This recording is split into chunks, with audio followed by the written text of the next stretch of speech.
ফের এসআইআর আতঙ্কে মৃত্যুর অভিযোগ। স্বরূপনগর, বাঁকুড়ার বিষ্ণুপুর, দুজনের মৃত্যুর অভিযোগ, দুজনেরই হার্ট অ্যাটাকে মৃত্যু।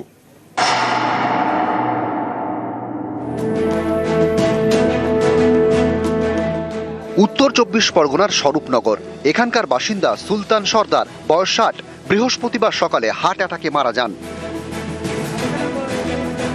স্বরূপনগর থানার স্বরূপদায় সুলতান সর্দারের বাড়ি।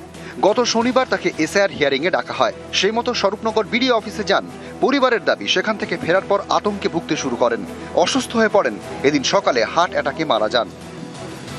৪-৫ দিন আগে নোটিশ আসে, তো এসআইআর জন্য এবার সেই নোটিশ নিয়ে আব্বা যায়। যাওয়ার পরে ওখান থেকে বাড়ি এসি আব্বা ওই যে বিছানায় শুয়ে পড়লো, আব্বার আর বলতে পারলাম না। মৃত্যুর কারণ একটাই হচ্ছে ওই এসআইআর।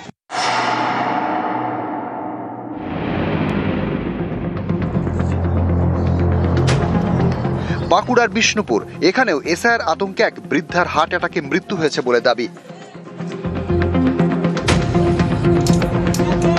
বিষ্ণুপুর ব্লকের ভরা গ্রাম পঞ্চায়েতের লেদারঘাট, এখানকার বাসিন্দা ৬৫ বছরের রহিমা বিবি। ২০০২ সালের ভোটার লিস্টে তার নাম ছিল না। ২রা জানুয়ারি শুনানি। পরিবারের দাবি, শুনানিতে ডাকার পর থেকে আতঙ্কে ভুগতে শুরু করেন রহিমা। বুধবার রাতে তার হার্ট অ্যাটাক হয়, বাড়িতেই মারা যান। নোটিশ এসেছিল, ডেকেছে ২ তারিখে যাবার, ঠিকও হলো। আমরা চারিদিকে ওই টেনশন ঢুকে গেল। ওইটি যেমনি শুনল যে আমার তার আর কিছু নাই, আমার নাম নাই, আমি কাগজ পেলুম, আমার নামটাই আর হলো নি নাকি, ওইটার টেনশনটা হলো।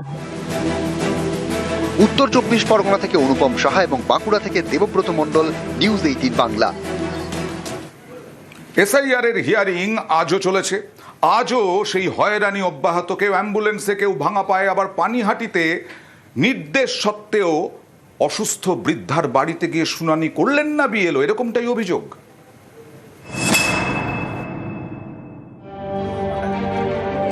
অসুস্থ, হাঁটতে পারেন না, তাই অ্যাম্বুলেন্স চেপেই এসআইআর শুনানিতে।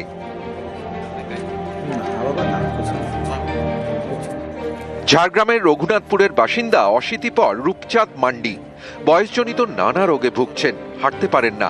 পরিবারের দাবি, বৃদ্ধ শয্যাশায়ী। কিন্তু ২০০২ সালের ভোটার তালিকায় নামের বানান ভুল থাকায় তাকে শুনানিতে ডাকা হয়েছে। বৃহস্পতিবার অ্যাম্বুলেন্সে করে তাকে শুনানিতে নিয়ে যাওয়া হয়। বাড়ি থেকে প্রায় ৫০ কিলোমিটার দূরে বেলপাহাড়ি বিডিও অফিসে। ও খুব অসুস্থ আর কি। অসুস্থতার জন্য তাকে অ্যাম্বুলেন্সে করে নিয়ে আসা হয়েছে।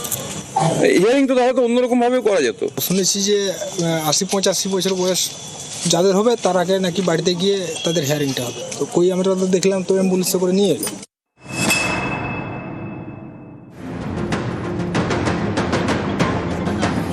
আলিপুরদুয়ার শহরের সারদাপল্লীর বাসিন্দা শিখা ভৌমিক, দুপায় প্লাস্টার।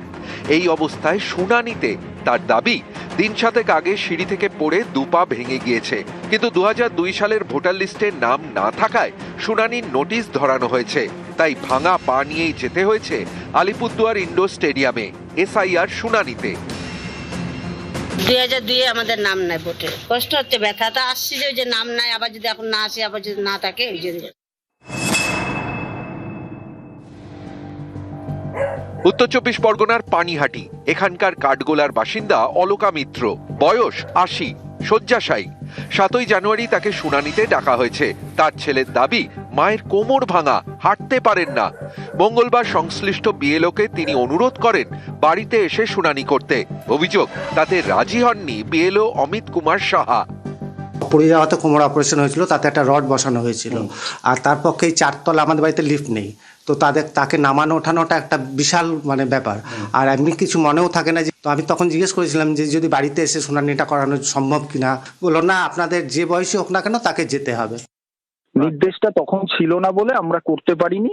এবারে আমরা যথোপযুক্ত তাকে দেখে নিশ্চয়ই আমরা কোনো প্রবীণ ব্যক্তির ক্ষেত্রে সেরকম ব্যবস্থা নেব না, যাতে তার শারীরিক অসুস্থতার কথা ভেবে আমরা সেইভাবেই ব্যাপারটা সমাধান করার চেষ্টা করব।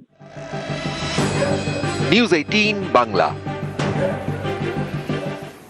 নাম মাধবী বর, খসড়া তালিকায় হয়ে গেলেন অরুণা, এবং তারপরে হিয়ারিংয়ে ডাক হলো, কিন্তু নির্বাচন কমিশন তার যে নথিপত্র তাতে সন্তুষ্ট নয়। এবার আশঙ্কা, জীবনতলার মাধবীর যে নাম বাদ চলে যাবে না তো।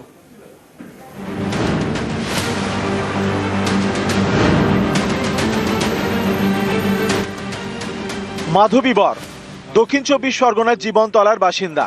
প্রায় 29 বছর ধরে এটাই তাঁর ঠিকানা। এসআইয়ের খসড়া তালিকায় মাধবীর নাম হয়ে গিয়েছে অরুণা। এতেই তৈরি হয়েছে আতঙ্ক। খুব আতঙ্কের মধ্যে আছি, কারণ যেহেতু কাগজ আমার হয়নি, এখনো কাগজ করতে পারিনি। খুব সমস্যার মধ্যে আছি, কাগজপত্র দিয়েও হচ্ছে না। কি হবে এরপরে নিজেও জানি না, নামটা না উঠলে। জীবনতলা থানার দেউলি 2 নম্বর গ্রাম পঞ্চায়েতের বুনিয়া। এখানকার বাসিন্দা মাধবী বর। তাঁর স্বামী অশোক বর ছিলেন তৃণমূলের পঞ্চায়েত প্রধান। বছর 3 আগে অশোক মারা যান। তাদের একমাত্র মেয়ের বিয়ে হয়ে গিয়েছে। তারপর থেকে একাই থাকেন মাধবী। তার আধার কার্ডের নাম মাধবী।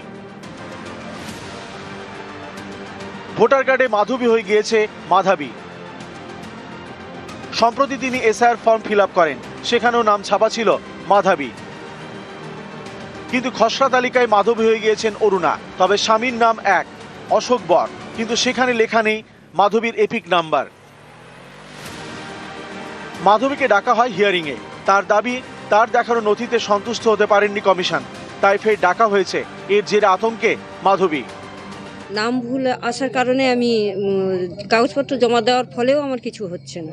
আমি তো এখানকার জেনুইন ভোটার, কিন্তু আমার আসেনি। আজকের আমি 29 বছর এখানে বসবাস করছি। তারপর ওনারা ফেরত দিয়েছেন আমাকে। এতে ডাকা হয়েছিল, হিয়ারিংয়ে ডাকা হয়েছিল, সেখানেও ওনারা নেননি। আবার ওনারা আর একটা কাগজ বলেছেন, সেখানে ছোটাছুটি করলাম, কিন্তু সেখানেও ওনারা ডকুমেন্টস দিতে পারছেন না। 26 বছর আগের ডকুমেন্টস দিতে পারছেন না। তার জন্য আমি কি করব? আমাদের এখানকার ওই অনেক দিনের বাসিন্দা। এখানে ওনার স্বামী প্রধান ছিল, প্রধানই করে গেছে, কোনো ভুলবশত কাগজপত্র হয়, নাম নেই, নাম ঠিক করতে হবে। কি করে কি করা যায়? কাগজপত্র নেই বলে উনি আমাদের বৌদি, ওনার কাগজপত্র নেই বলে আমাদের সত্যিকারই আতঙ্ক।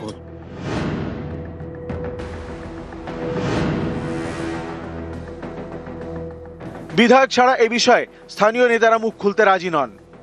শুধু মাধবী বর নয়, অনেক মানুষ আতঙ্কিত অবস্থার মধ্যে আছে, অনেকে সুইসাইডও করেছে। এই কেন্দ্রের যে ইলেকশন কমিশন আছে, এই মিস্টার জ্ঞানেশ কুমার, সমস্ত এরই চক্রান্ত। এটা আমরা তীব্র নিন্দা করছি। অশোক বরের যিনি স্ত্রী আছে, আমি তাকে বলবো যে আপনার যে ফ্যামিলি রেজিস্টার আছে, সেই ফ্যামিলি রেজিস্টারটাকে সংগ্রহ করুন এবং হিয়ারিংয়ে যান। এই বিষয়ে আমাদের যতটা লড়াই করতে হয়, যা যা করতে হয় আমরা করব। দক্ষিণ 24 পরগনা থেকে অনুপ বিশ্বাস, নিউজ 18 বাংলা। ভারতের ভোটার বাংলাদেশি, মেডিকেল ভিসা নিয়ে ভারতে বাংলাদেশের নাগরিক, এবং তারপরে নাকি ভোটার কার্ড বানিয়ে ফেললেন এবং বাংলাদেশের নাগরিক ভারতের ভোটার হয়ে গেলেন। ভারতে রাধাকৃষ্ণ সরকার নামে পরিচিত নাম পাল্টে পাসপোর্ট, আধার, প্যান সবে তৈরি রাধাকৃষ্ণ বারুয়ের ভাগ্নির সাহায্যে ভোটার তালিকায় নাম তোলার অভিযোগ। কারোর ভোটে নাম তুলে দিয়েছেন আপনি? না, আমি নাম তুলিনি। যার নাম তোলা হয়েছে তার নাম বাংলাদেশে রাধাকৃষ্ণ বারুই ছিল। এখন এইখানে ভোটার লিস্টে রাধাকৃষ্ণ সরকার। এটা কিভাবে হলো আমি জানি না। নামটা অন্য একজনের দিয়ে তুলিয়েছিল, সে মারা গেছে। ঠিকানাটা আমার বাড়ির দেওয়া আছে। সম্পর্কে আপনার আমার মামা হয়। উনি স্বাস্থ্য ভিসা নিয়ে এখানে এসেছিলেন, এসে নাম পাল্টে ফেলেছে। হ্যাঁ, আধার হ্যাঁ। Card, pan card, voter card করেছে। আপনি সেগুলো জানতেন না? না না না। এসআইআর ফর্ম ফিল আপ করেছে স্যার? হ্যাঁ, তুলেছি আমি। যেহেতু আমার মামা হয়, এক মেয়ে এইখানে বিয়ে দিছে, আর 2 মেয়ে আর 1 ছেলে বাংলাদেশ আছে। বিয়ে দিয়েছে, কিন্তু মেয়ের বার্থ সার্টিফিকেটটা আবার নৈহাটি হসপিটাল থেকে বের করেছে। সেটা ওর বর, ওর যেখানে বিয়ে দিছে ওর বর বের করেছে সব। তবে ভোটার তালিকায় নাম তুলে দেওয়ার অভিযোগ অস্বীকার ভাগ্নি কল্পনা সরকারের। মামার জাল নথির কথাও জানতেন না বলে দাবি।